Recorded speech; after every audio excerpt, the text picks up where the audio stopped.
Here's a new update for iPhone users.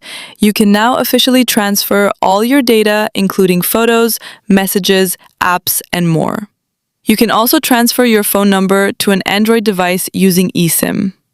Please note that health data, Bluetooth paired devices, and certain protected items can't be transferred. Make sure both devices are running the latest software. Go to Software Update and confirm your iPhone is updated to iOS 26.3 or later. Also, make sure both your iPhone and Android device are connected to Wi-Fi and have Bluetooth turned on. Turn on your Android phone and connect it to Wi-Fi first. Then you'll see the Copy Apps and Data screen. Continue to the next screen. Choose either a wireless or wired connection.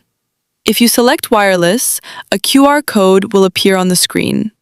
Now on your iPhone, open the Settings app, go to General, scroll down and tap Transfer or Reset iPhone. Select the last option, Transfer to Android. Don't worry, your iPhone will not erase your data after the transfer is complete.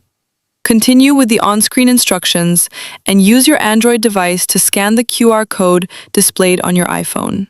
After verification, choose the data you want to transfer to your Android device. Follow the on-screen instructions and wait for the data transfer to finish.